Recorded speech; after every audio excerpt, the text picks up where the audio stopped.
Okay. I just think, can you honestly say with all these people here that you really think that this is a minority group in Whitebridge? I think that one might be for you, Wade. Where is Wade? Wade, there. Hello, Wade.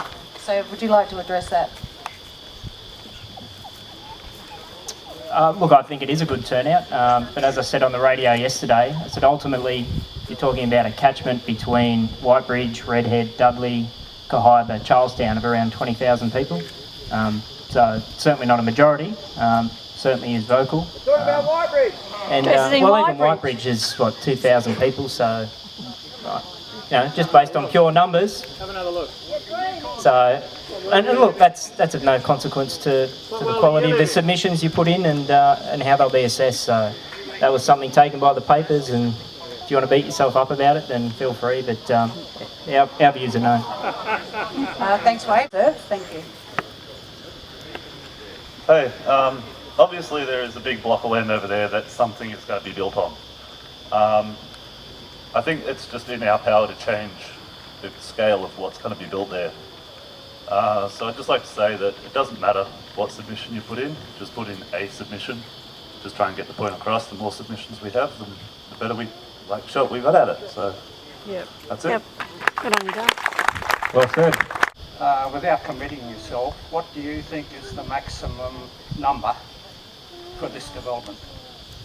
From the research we've done, which includes Amendment 53 to the LEP, which is the planning policies, which for everyone who doesn't know, to decide what happens where, we've discovered that this block here was really only meant to have up to around 40 dwellings on it when it was rezoned to 2.2. So that's the number that we're going with. Yay,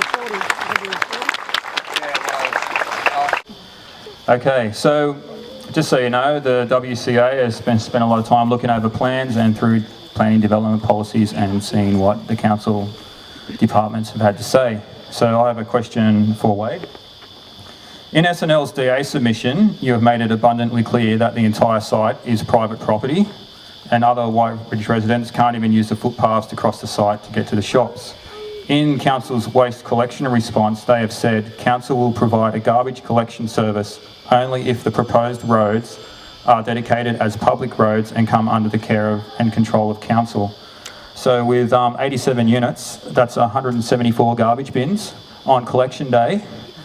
I was just wondering where are those 174 garbage bins going to go?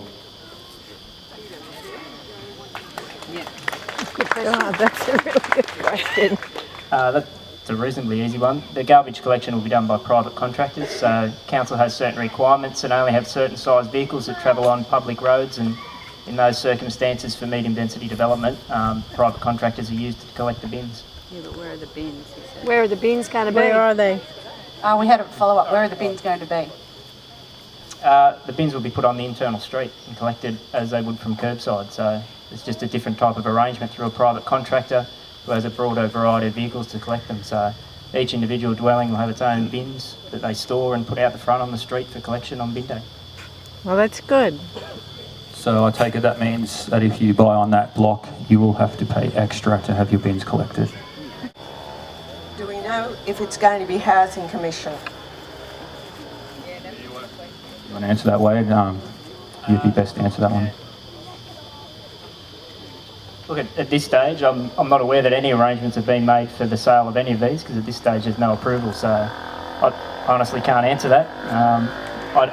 No one, as far as I'm aware, has been approached about purchasing or offering any for Housing Commission, but having said that, it's not built, they'll be put on the market, and whether or not Department of Housing or Department of Community has an interest in them, I don't know and I can't say. Okay, anyone else? Yep, here we go. Yeah, it's a question to Laurie Coghlan as well as to Wade.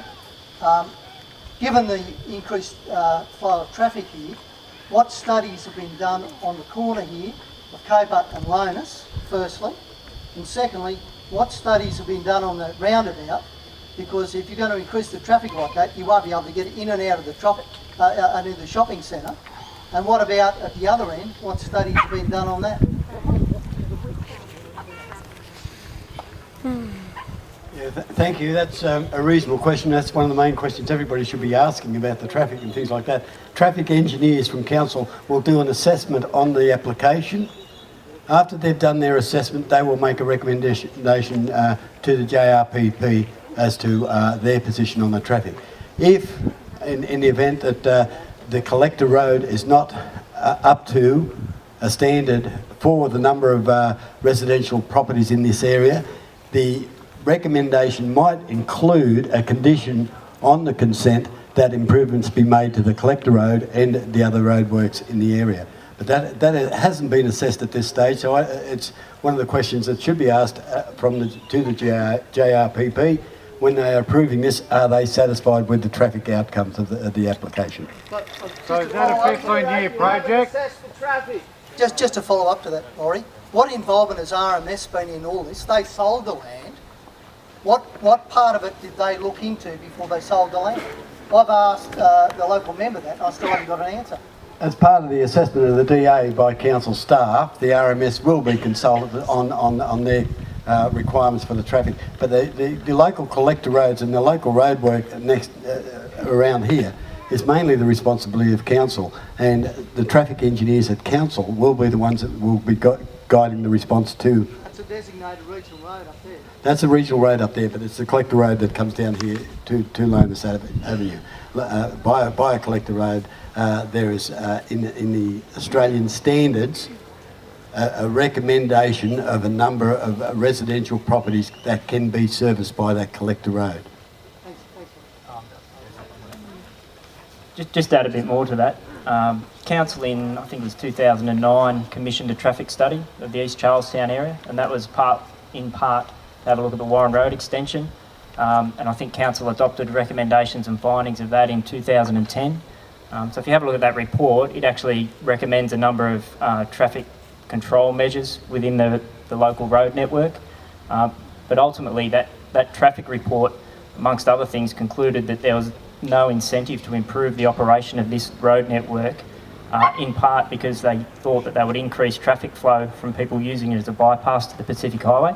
So there was actually a conscious decision to try and, I guess, keep that at a constrained level so that people are forced back out on the Pacific Highway instead of coming up Bulls Garden Road and out through onto the Cohiba Road precinct. But that report is available. Well, the actual report included forecast growth for 20 years. So I'm not a traffic engineer, but when they do a traffic report, they do include background and forecast growth, and you'd need to have a look at the detail of that to see whether or not it included the development of this site, but it certainly included growth. Include 88 properties on this site, did it? Well, as I said, it allowed for growth, and whether or not that growth is part of it and within those limits, you'll need to have a look and make your own conclusions. I've got a couple of people over here to ask questions. Is there a follow-up? Sorry, I just have a two-part follow-up. The first one is considering that report, as someone pointed out, that report was done in 2009. The land was rezoned in 2010. So unless the people doing the report knew that what council was thinking, that they were going to rezone it, I think that you could probably consider that report maybe invalid now. My other part is also on the traffic report that SNL had done. Your traffic report was done at 3 p.m. on a Tuesday afternoon. This is a school sports day when a large portion of students have already left school. Therefore, the traffic report would not give realistic figures of school traffic. Therefore, you'd have to admit that the traffic report is flawed.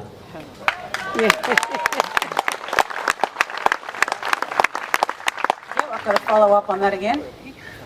That was going to be my question. When was the traffic report done? Was it done in the afternoon at school time? Also, what about Saturday mornings? This morning I was stuck around the roundabout, in the middle of the roundabout, because I couldn't get around. Normal Saturday morning. Yeah, if you have a look at the traffic report, and I don't know off the top of my head what they were, but they do traffic counts, and they do include morning and afternoon peaks. And from my understanding, it did include the outside traditional peak for the school traffic. The fact that it was done on a sports afternoon, I wasn't aware, and if that's something that needs to be addressed with an additional account, then I'm sure that will happen. But you need to keep in mind that within road design and operation, there are guidelines for acceptable levels of service and delays and queues at intersections. Now, both the council traffic report and the traffic report that we've commissioned have both concluded that the local road network is operating within capacity and at an acceptable level of service according to those guidelines and standards. Now, it's not our role to deliver.